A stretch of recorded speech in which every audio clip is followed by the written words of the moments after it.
आला सुटिरहेको अहिले चाहिँ मलाई ल कोल्ड कफी आइरह है मास पनि चपाइदिने अब जाल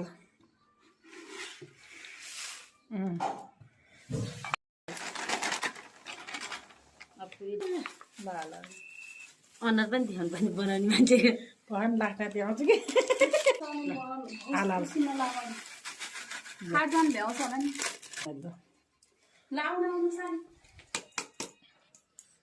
अर्ग्यानिक अब निम्बु के अरे निम्बु कागती त्यो पुग्दैन होला सोल्टिनीहरू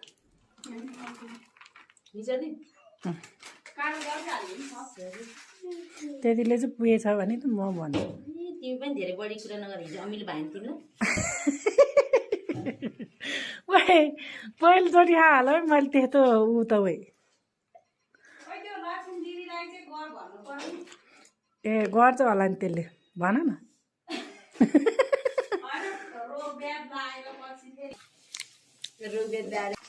यहाँ हाल न मसला म यहाँ भिडियो बनाइरहेको छु कि अहिले त्यो भिडियो अलिकति बिरो नुन हाल्नुपर्छ मिठो हुन्छ बिरो नुन चाहिँ बरु के थाहा मलाई केही थाहा छैन हुन्छ हालिदिनु भयो बिरो नुनले चाहिँ टेस्ट आउँछ कि तिम्रो नि हाल्यो यहाँ हो तिम्रो दुईवटा हातले गर नि गरेपछि नि काम पनि सबै मलाई लाउँछ है केही नि हुँदैन कि तिमीलाई नि भोलि पर्सि कसलाई लानु तिमी गइहाल्छौ त्यसो भने भयो है धेरै नहाल तेल पनि खान्छ निम्बु निम्बु निम्बु एउटा मात्रै हालेन कागती त पेस्ट मिक्सरमा थिचेर सर्दा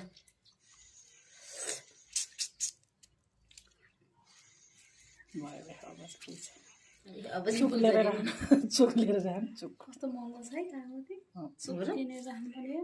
कागती महँगो छ राख्यो गाउँतिर चुक पाउँछ 15 रुपियाँ गोटा पुग्छ होला 100 एउटा 15 रुपियाँ 15 रुपियाँ 20 रुपियाँ पुग्छ नि अब पर्छ बेच्न पर्यो सर्दा गाउँमा ल्याएर त्यसो लिएर आउन त नि गोटा किन्नु पर्यो गाउँमा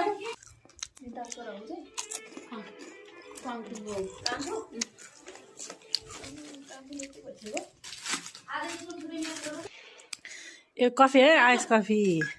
फेरि यहाँ